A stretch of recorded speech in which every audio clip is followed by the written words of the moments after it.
12 দিনের মাথায় আবারও শুটআউট মালদায় গুলিবিদ্ধ কালিয়াচক 1 নম্বর ব্লকের নওদা যদুপুর তৃণমূলের অঞ্চল সভাপতি বকুল শেখ। ঘটনায় গুলিবিদ্ধ হয়ে হাসা শেখ নামে এক তৃণমূল কর্মীর ঘটনাস্থলেই মৃত্যু হয়। অন্যদিকে ঘটনায় আহত আরও এক তৃণমূল কর্মী এসারউদ্দিন শেখ। রক্তাক্ত অবস্থায় তাদের দুজনকে মালদা মেডিকেল কলেজ হাসপাতালে নিয়ে আসা হয়েছে। জানা গেছে আজ সকালে কালিয়াচকের নয়া বস্তি এলাকায় ড্রেন ও রাস্তার উদ্বোধন করতে গিয়েছিলেন অঞ্চল সভাপতি বকুল শেখ।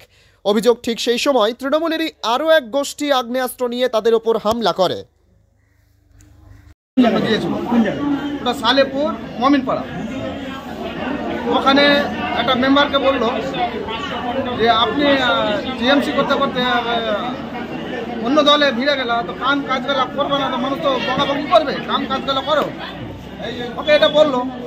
তারপরে এনারা ফিতা কাটার পরে ওরা প্রায় 15-16টা লোক গিয়ে মানে মারধর করতে লাগলো, গুলি চালাতে লাগলো, ইট দিয়ে মারতে লাগলো। কানা ওটা আপনার জাকিরের ছেলে। জাকিরকে? ওটা আপনার কাসিমনগরে। কি করে ওটা মস্তানি পার, মানে কোনো দল করে জাকির? হ্যাঁ, না ওই এখন কোনো দলে নাই, কিন্তু কি ওই দল ভাঙার জন্য। তারপরে কি হলো? তারপরে তো মারামারি করতে করতে আমরা নিয়ে আসলাম। একটা ওখানে ডেথ হয়ে গেছে। কি নাম যে মারা গেছে? ভাষা বলে।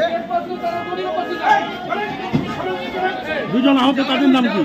ওদের নাম একটা বকুল শেখ, একটা এসারউদ্দিন শেখ, অর্থাৎ রাজু। কিভাবে আহত হয়েছে? কোথায় গুলি লেগেছে? ওখানে মারপিট করেছে, ওরা মেরেছে, গুলি বারুদ করেছে। আপনার নাম কি? মাহবুব।